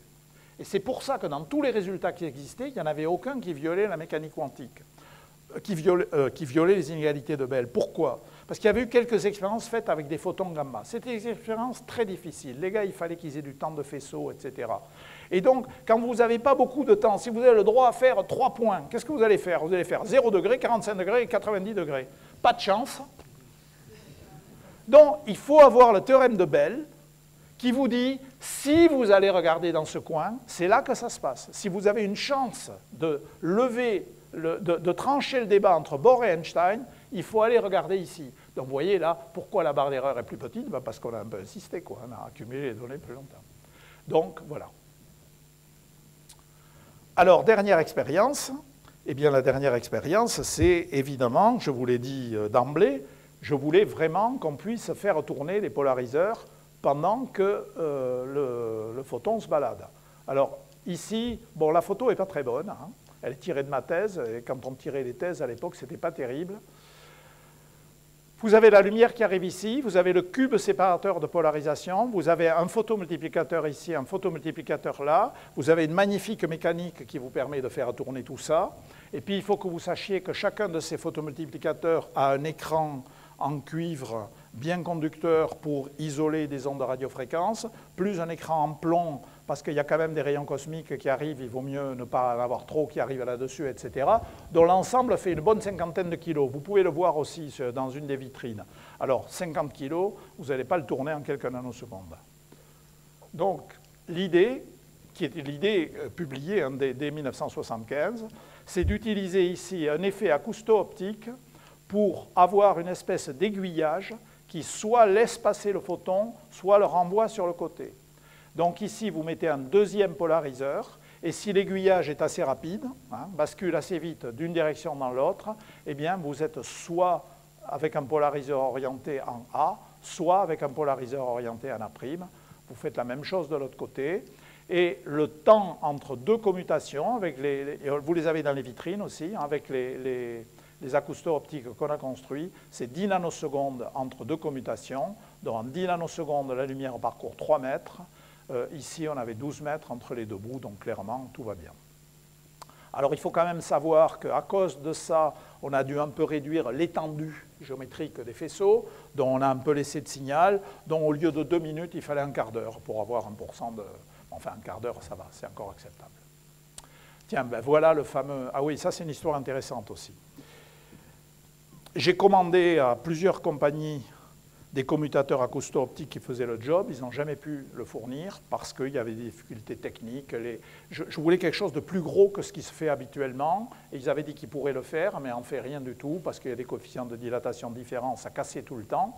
Alors je me suis dit que s'il y avait un problème quand on collait le transducteur sur le morceau de verre, il fallait enlever le morceau de verre. Et donc j'ai tout simplement mis mes 2 transducteurs dans une cuve remplie d'eau. L'eau est un milieu acousto-optique qui n'est pas si mal que ça, en tout cas pour les fréquences que j'avais, elles m'intéressaient. Et donc j'ai mis mes 2 transducteurs face à face dans une cuve qui contient de l'eau. Vous pouvez le voir dans les vitrines, et ça a marché. Donc on commutait à 50 MHz. Donc voilà, il a fallu prendre des données pendant plusieurs heures. Alors le défaut majeur de cette expérience, mais c'est tout ce que je pouvais faire à l'époque, c'est que la commutation est périodique. J'envoie une onde acoustique à une fréquence donnée. Parce que si vous voulez faire des ondes carrées, enfin je pense que beaucoup d'entre vous ont déjà fait ce calcul, il faut des puissances faramineuses pour faire des montées carrées. J'avais calculé, il fallait une puissance plus grande que le grand émetteur de France Inter à l'époque. Donc je n'avais pas les moyens. Donc vous mettez quelque chose de sinusoïdal dans un circuit plus ou moins, pas trop résonnant, mais un peu quand même. Et donc la commutation n'est pas aléatoire. Alors, comme on n'était quand même pas des idiots, on n'avait pas pris la même fréquence ici et là, donc ça dérive. Et par ailleurs, les générateurs n'étaient pas bons. C'est-à-dire les générateurs avaient des dérives. Donc, il y a incontestablement, ce n'est pas corrélé entre les deux côtés. Mais néanmoins, c'est un côté quasi périodique. Hein. Voilà. Bon, mais c'est comme ça. Et on a violé les inégalités de Bell par 6 déviations standards. Et on s'est arrêté là, parce que la manip était un peu limite. On aurait pu continuer à accumuler. Enfin, on a accumulé, mais on n'a pas voulu publier mieux, parce que vous savez, vous devez estimer quand même la confiance que vous faites à votre expérience. Il nous a semblé que 6 déviations standards, c'était bien. Voilà. Alors, je vous ai dit qu'il y a eu une 3e génération d'expériences qui s'est développée à partir de la fin des années 80. Alors, quelle est la révolution? La révolution, c'est que les gens ont utilisé un effet d'optique non linéaire dans lequel un photon ultraviolet se coupe, j'ai envie de dire se désintègre, mais se coupe, quoi, se dissocie entre 2 photons infrarouges. Hein, d'accord, oméga donne oméga sur 2, oméga sur 2, quelque chose comme ça. Alors pourquoi est-ce que c'est... Alors c'est pas facile à faire, mais pourquoi est-ce que c'est intéressant? Parce que ceux d'entre vous qui ont fait un peu d'optique non linéaire savent qu'il y a ce qu'on appelle les conditions d'accord de phase. Ces conditions d'accord de phase, elles déterminent la direction dans laquelle les photons sont émis. Et donc, au lieu de se retrouver, comme dans le cas de ma source, avec des photons qui sont émis dans tout l'espace, puis il faut aller les capturer avec des grosses lentilles, etc., là, vous vous trouvez avec des photons qui sont émis dans des directions précises. Et à partir du moment où ils sont émis dans des directions précises, ça fait des tout petits faisceaux. Vous pouvez même les injecter dans des fibres optiques. Et à partir du moment où vous pouvez les injecter dans des fibres optiques, ça, c'est l'expérience de Zeilinger qui a été faite avec des fibres de 400 mètres. Ça, c'est l'expérience de Gisin. Gisin, lui, il n'hésite pas. Il a trouvé des trucs pour arriver à utiliser les fibres du réseau commercial de Swiss Telecom. Donc la nuit, il a l'autorisation d'aller faire des manips, sans doute que les Suisses dorment la nuit, je ne sais pas. En tout cas, il a l'autorisation d'aller faire des manips sur le réseau commercial de Swiss Telecom. Donc il a fait des manips à 30 km de distance. Et l'intrication est toujours là. Alors, dans l'expérience de Zeilinger qui est ici, il a fait ce que je rêvais de faire, mais que je n'avais pas pu faire à l'époque, c'est que le délai est suffisamment long pour pouvoir avoir ici un générateur de nombres aléatoires qui, pendant que le photon se propage, décide si on va prendre cette orientation ou l'autre orientation. Alors ça, moi, comme je vous ai dit, je secouais tant que je pouvais, mais je pouvais. Là, on a le temps. Donc, cette expérience, incontestablement, a fait ce pas supplémentaire. Et toutes ces expériences ont trouvé accord avec la mécanique quantique. Alors, il y a eu un tas de discussions. Après, il y avait un autre problème dans ces expériences, c'est que comme les détecteurs n'ont pas des rendements de 100%, vous pouvez inventer des modèles à variables cachées dans lesquels le truc conspire pour sélectionner parmi tous les photons ceux qui vont vous violer les inégalités de Bell, mais si vous pouviez tous les prendre, alors ça ne violerait pas. Alors donc, pour régler, ça s'appelle des loopholes en anglais, des échappatoires. Alors pour fermer cet échappatoire, eh bien, il faut avoir des détecteurs qui ont des rendements de 100%. Alors ça a l'air 20, mais ce n'est pas 20 du tout, parce que les gens se sont battus et en 2015, ça a commencé en 2013, mais on va dire en 2015, les gens ont réussi à faire des expériences dans lesquelles ils avaient à la fois des détecteurs avec des détectivités proches de 100%, et les détections étaient suffisamment séparées pour pouvoir choisir aléatoirement l'orientation. Alors, vous pouvez vous dire, est-ce que ça valait vraiment la peine? Oui, ça valait la peine, tout simplement parce que le test des inégalités de Bell joue aujourd'hui un rôle essentiel en information quantique, par exemple en cryptographie quantique ou dans des techniques comme ça. Et le fait de faire ces expériences a permis de pousser les technologies pour arriver à un stade où ça devient utilisable pour les technologies quantiques. Donc, d'abord, c'est intéressant sur le plan fondamental, et ensuite, ça a vraiment poussé les technologies au point où elles deviennent utilisables. Si vous voulez en savoir plus sur l'évaluation des expériences récentes, ça, c'est des revues qui sont accessibles totalement sur le web. Hein. Il n'y a pas besoin de mot de passe, etc. La revue Physics, ça appartient à l'American Physical Society, et c'est en quelque sorte des commentaires sur les articles. Donc il y a eu en 2015 3 articles qui ont été publiés en disant que ça y est, c'était l'expérience ultime qui était faite, donc c'était 3 fois l'expérience ultime, et j'ai écrit un point de vue pour expliquer en quoi ces expériences étaient originales, etc. Donc ceux que ça intéresse, vous cherchez Physics, vous cherchez Aspect, et vous allez tomber là-dessus. Sans mot de passe, sans rien. Donc la conclusion, c'est que la vision réaliste locale d'Einstein doit être abandonnée. Alors qu'est-ce que ça veut dire? Eh bien, figurez-vous, curieusement, Einstein lui-même nous l'avait dit. Alors pourquoi il nous l'avait dit? Tout simplement parce qu'il faisait un raisonnement par l'absurde. Il disait, si je n'avais pas raison, alors voilà la catastrophe qui vous tomberait sur le coin de la figure. Et donc il a décrit exactement ce qu'il faudrait avaler au cas où il n'aurait pas raison. Donc il se trouve qu'il n'a pas raison, donc on va lire ce qu'il a dit. Il a dit qu'il faut soit laisser tomber la nécessité de l'indépendance des réalités physiques présentes en 2 points différents de l'espace. Quand il dit espace, il pense espace-temps, hein, séparé par un intervalle du genre espace. Ou bien, qui pour moi est assez équivalent, accepter que la mesure sur l'un des systèmes affecte instantanément la situation réelle du deuxième. À mon avis, c'est la même chose que de dire que les deux ne sont pas indépendants l'un de l'autre. C'est accepter qu'il y a une interaction non locale entre les deux. Alors ça, c'est ce qu'on appelle la non-localité quantique. Je pense qu'il faut vivre avec.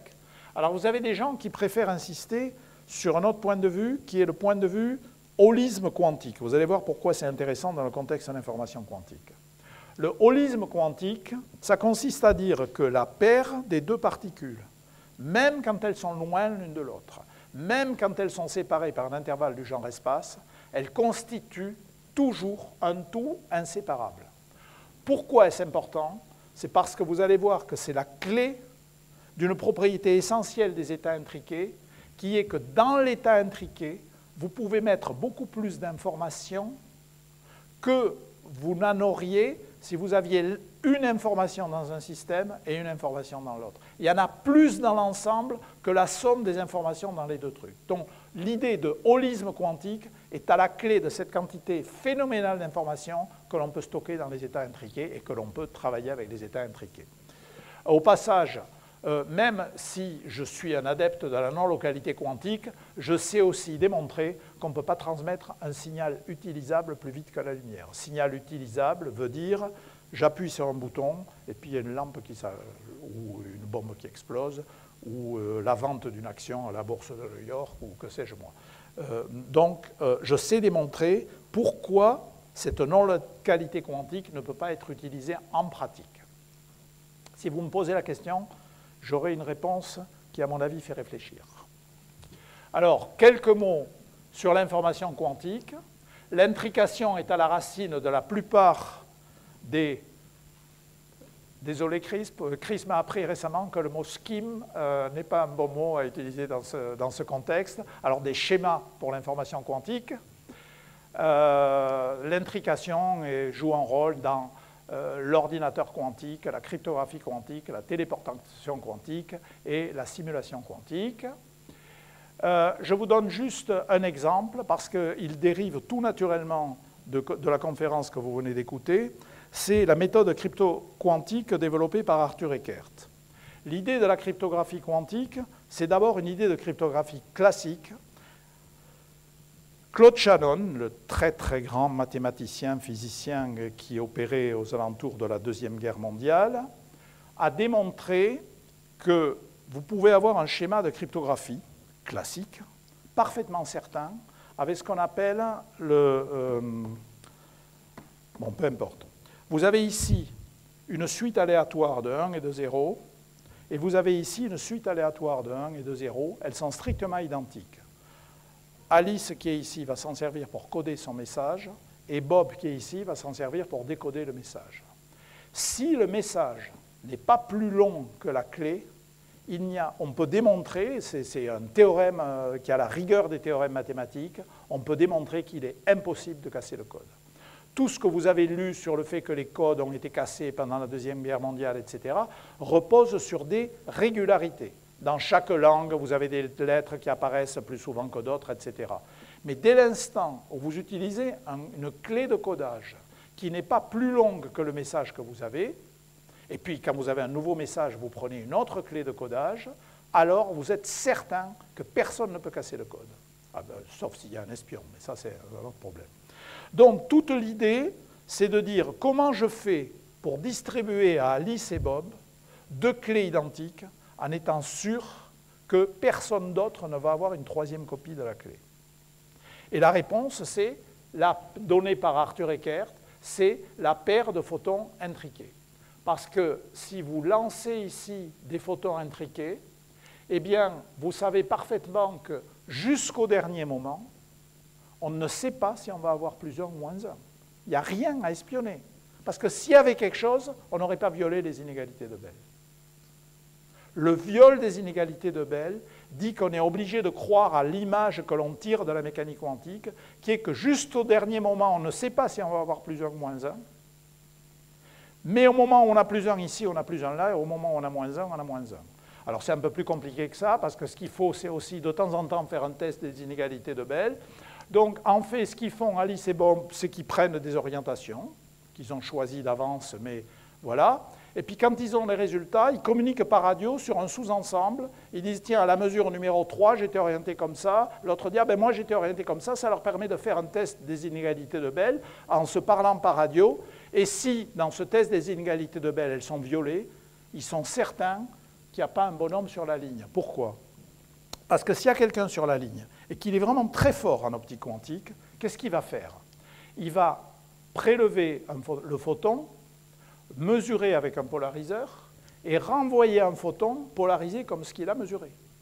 Mais dès l'instant où il fait ça, il lui donne une polarisation, son photon. Avant, c'était XX plus YY. Mais à partir du moment où il a fait la mesure, il a donné une polarisation, il a en quelque sorte matérialisé des variables cachées. Et donc, quand Alice et Bob feront un test des inégalités de Bell, ils s'apercevront qu'elles ne sont pas violées et ils diront, attention, les inégalités de Bell ne sont pas violées, cette clé-là, on la jette à la poubelle, on ne l'utilise pas. Donc, vous voyez, voilà pourquoi, parce que ces histoires de cryptographie quantique, je n'ai pas besoin de vous expliquer qu'il y a quand même beaucoup de gens qui sont intéressés par ça. Sécurité sur Internet, enfin, hein, vous entendez. Bon. Et donc, voilà pourquoi il était essentiel de développer les technologies pour avoir des détecteurs de plus en plus sensibles, etc., parce que ça joue un rôle dans ces méthodes. Alors, ça, c'est la version simplifiée. Hein. Il y a des versions beaucoup plus élaborées de cryptographie quantique. Mais pousser les technologies pour arriver à faire des raisonnements comme ça, eh bien, c'est la clé quand même de la sécurité. Voilà. Je vous dis 2 mots de l'ordinateur quantique, je l'ai évoqué tout à l'heure. L'idée du calcul quantique, c'est la suivante, c'est ce que j'ai évoqué. Dans les états intriqués, on peut mettre une quantité d'informations phénoménale. Alors, on va juste partir de 2 photons intriqués. Quelle est la taille de l'espace vectoriel, de l'espace des états dans lequel vous opérez? Ben, ce n'est pas difficile. De ce côté, la base, c'est plus ou moins. De ce côté, c'est plus ou moins. Donc, vous avez 4 possibilités, plus, moins, moins, plus, moins, moins. Si maintenant, vous avez 3 particules, 3 qubits, bits quantiques intriqués. Quelle est la dimension de l'espace des états? 8. Plus, moins, ça fait 8. Hein? Donc si maintenant vous avez 10 qubits intriqués, l'espace des états, 2 puissance 10, ça fait 1000, je ne sais pas quoi.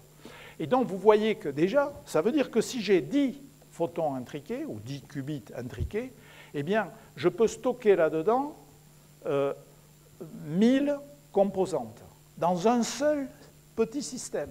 Donc, je peux à la fois stocker une grande quantité d'informations et surtout, si j'applique une opération globale à l'ensemble de mes 10 qubits intriqués, c'est 1000 quantités qui sont transformées en parallèle. Donc, il y a l'idée de parallélisme massif. Alors, en principe, c'est très bien. En pratique, c'est très difficile pour la raison suivante. Plus vous essayez d'intriquer un nombre élevé de particules, et plus les problèmes de sensibilité aux perturbations, c'est-à-dire de décohérence, deviennent graves. Donc, plus vous augmentez le nombre de qubits intriqués, plus il va falloir se protéger de tous les champs magnétiques parasites, etc., etc. Le record du monde actuellement, c'est 14. À moins qu'il ait été battu récemment, mais enfin, c'est... Voilà. Alors, vous pouvez dire c'est beaucoup, non, c'est pas beaucoup. Parce que quand on devient sérieux en information quantique, eh bien, il faut parler de code de correction d'erreur. Et pour faire de la correction d'erreur... Donc, c'est possible de faire des codes de correction d'erreur quantiques. Mais toute l'idée de la correction d'erreur, que ce soit en classique ou en quantique, c'est la redondance. Donc en fait, pour un qubit abstrait parfait, il faut plein de qubits physiques dont la redondance va permettre de simuler un seul. Donc les estimations de ce qu'il faudrait faire pour avoir un vrai ordinateur quantique, c'est au moins 10 puissance 5 qubits intriqués, donc on n'est pas arrivé. Donc personne ne sait si ça va marcher un jour. Mais il y a des tas de groupes dans le monde qui travaillent. Alors, il y a un secret espoir. L'espace de Hilbert, quand vous avez 10 puissance 5 qubits, l'espace de Hilbert est tellement immense, mais il dépasse l'imagination. On ne pourrait pas l'écrire avec l'ensemble des atomes qui sont dans l'univers. Je veux dire, c'est le problème des exponentiels. Exponentiel de 10 puissance 5, ça commence à faire beaucoup. Et donc, l'espace de Hilbert est tellement grand qu'il y a un espoir de trouver des sous-espaces dans cet espace de Hilbert qui, eux, qui seraient protégés de la décohérence. Alors, c'est toute une branche de recherche que vous avez peut-être entendu sur ce qu'on appelle les invariants topologiques, les choses comme ça. C'est des idées qui auraient certains états quantiques qui seraient bien protégés de la décohérence, dont il y a un espoir, mais pour l'instant, personne ne sait. En revanche, il y a une chose qui marche, c'est la simulation quantique. En fait, la simulation quantique, c'est l'idée initiale de Feynman. Ça consiste à dire, si j'ai un grand nombre d'électrons dans un conducteur qui sont intriqués entre eux parce qu'il y a des interactions et que je veux décrire leur comportement, ce n'est même pas la peine d'essayer de le mettre sur un ordinateur. Il fait un calcul d'ordre de grandeur. Encore une fois, il faudrait que l'ordinateur ait plus d'atomes qu'il y a d'atomes dans l'univers ou quelque chose comme ça. Il dit par contre, ce n'est pas facile d'aller regarder des électrons dans un morceau de cuivre ou dans un morceau de matière, mais si vous pouvez remplacer ça par un système équivalent où vous pouvez mieux contrôler les paramètres et vous pouvez plus facilement observer les choses, alors vous faites un simulateur quantique et la nature va calculer pour vous. Donc c'est toute cette branche.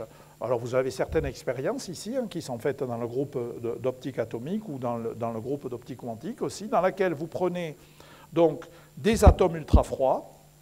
Et puis ces atomes ultra froids placés dans des potentiels lumineux créés avec des lasers, ça simule des électrons qui sont placés dans les potentiels électriques que vous avez au cœur de la matière. Et par exemple, dans le groupe d'optique atomique, eh bien, on a pu étudier un phénomène qui est une sorte de paradigme de la matière condensée, mais qu'ils n'avaient jamais vu directement, parce qu'elle est regardée au cœur de la matière, ce n'est pas facile. C'est ce qu'on appelle la localisation d'Anderson. C'est le fait que quand vous placez les particules quantiques dans un potentiel désordonné, ben vous avez des situations où cette particule est totalement bloquée. En d'autres termes, la fonction d'onde est localisée avec des décroissances exponentielles, et c'est totalement quantique. Ça ne peut pas s'expliquer autrement que par la physique quantique. Donc ça a été observé avec des atomes froids, alors que dans le domaine des électrons dans la matière, ce ne sont que des exemples, ce ne sont que des preuves indirectes. Nous, on a carrément photographié la fonction d'onde des atomes qui sont localisés avec les décroissances exponentielles. Donc les simulateurs quantiques, ça, c'est une grosse activité et il y a beaucoup d'efforts là-dessus.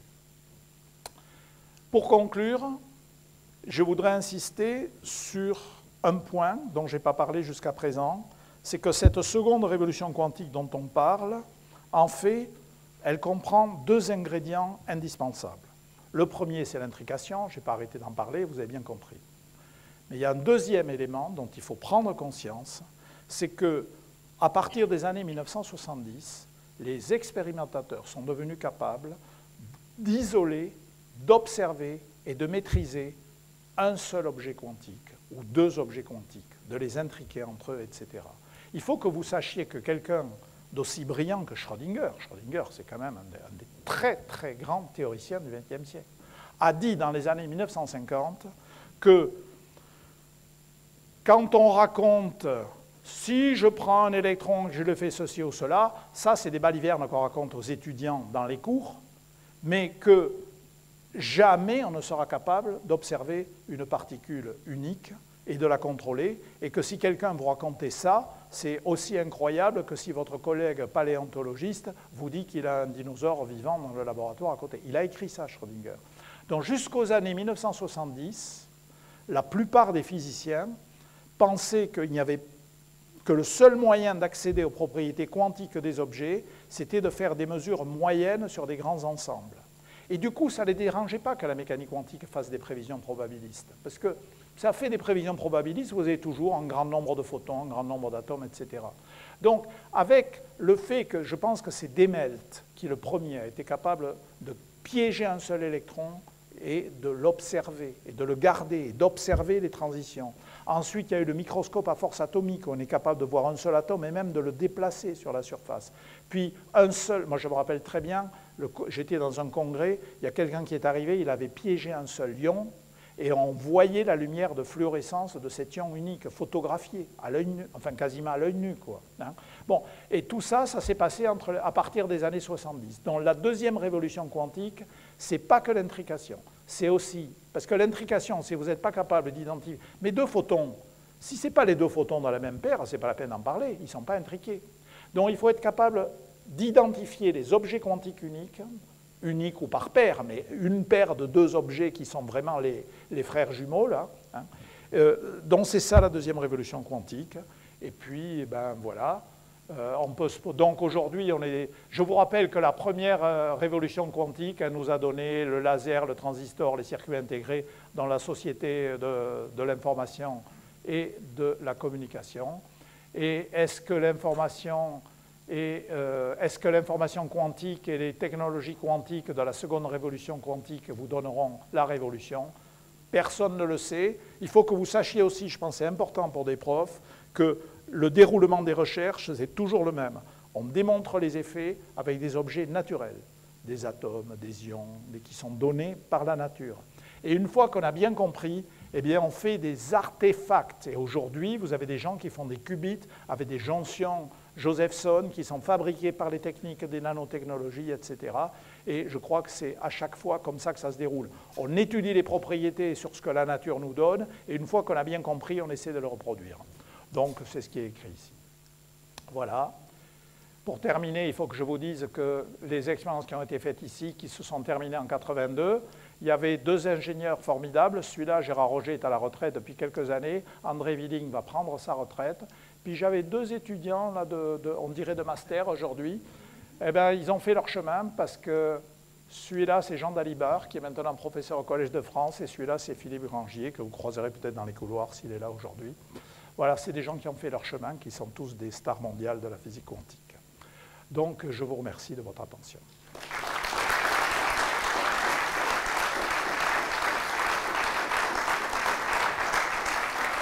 Et tous les jours, sauf le dimanche, peut-être le samedi, les étudiants testent les inégalités de Bell dans les laboratoires de travaux pratiques de l'Institut d'optique. J'ai été trop long, hein? C'était prévu. Non, mais c'est parce que le directeur avait été trop long au départ. Ah, il est parti, c'est même pas la peine de le... Une question. Par exemple, pourquoi est-ce qu'on ne peut pas transmettre l'information plus vite que la lumière? Elle vous plaît, celle-là? Allez, je vous la montre vite, parce que vous allez... Non, mais ça fait comprendre vraiment des choses. Imaginez que Alice change très vite l'orientation de son polariseur. Est-ce que Bob peut le savoir? Alors Bob, tant qu'il regarde qu'ici, il a 50% de chance de trouver plus 1, 50% de chance de trouver moins 1, rien ne se passe. Donc comment peut-il savoir qu'Alice a tourné son polariseur? Eh bien en faisant une mesure de corrélation, en comparant ses résultats aux résultats de l'autre côté. Et pour ça, il faut que quelqu'un mesure, prenne un téléphone normal qui ne va pas plus vite que la lumière et envoie le signal. Et donc, certes, il va pouvoir le savoir, mais il y aura forcément le délai habituel. Donc, voilà pourquoi on ne peut pas transmettre de signal utilisable plus vite que la lumière. Alors, à ce stade-là, vous dites, bon, alors ce n'est pas intéressant. Alors, je veux vous convaincre du contraire. Parce que si vous regardez, si vous faites l'expérience de la façon suivante, Alice fait son petit boulot, elle tourne au hasard, elle enregistre plusieurs moins 1. Bob, il enregistre plusieurs moins 1. Une fois que tout est fini, vous prenez les deux séquences de résultats, vous les mettez côte à côte. Vous regardez dans le passé, mais quand même, vous regardez ce qui s'est passé. Eh bien, vous constatez que ça a vraiment changé instantanément. Donc, vous n'avez pas pu l'utiliser, mais quand vous jetez un regard d'historien ou d'archéologue dessus, vous voyez que ça a quand même changé instantanément. Donc, le mystère de la non-localité quantique, c'est ça. Cette expérience a été faite, hein, c'est-à-dire que moi j'aurais rêvé, mais je ne pouvais pas. Zeilinger, en 1998, il l'a fait comme ça l'expérience. Il avait une horloge atomique ici, une horloge atomique là, il notait tout, et quand tout était fini, il comparait. Donc je pense que quand vous avez vu ça, vous voyez que ce n'est pas quand même que du blabla, la non-localité quantique. Marc a l'air de penser que c'est du blabla, mais je ne suis pas d'accord avec lui, donc on pourra se disputer sur le sujet.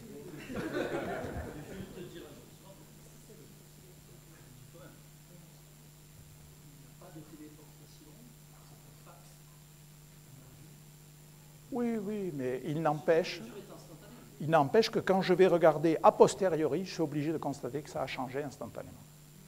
Alors, pourquoi c'est intéressant ce que je viens de vous montrer? Parce que tu viens de parler de téléportation. La téléportation quantique est un truc fabuleux.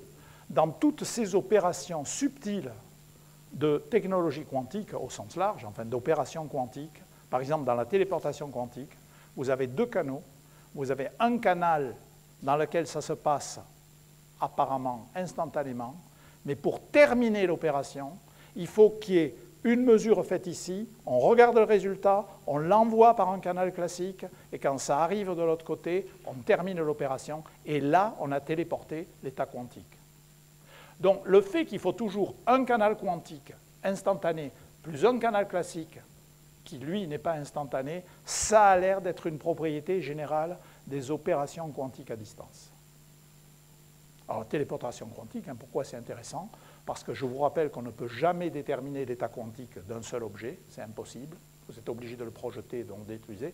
La téléportation vous permet de transférer l'état qui est ici ailleurs, sans le connaître, mais vous savez que vous l'avez transféré dans son intégralité. C'est quand même une opération très intéressante.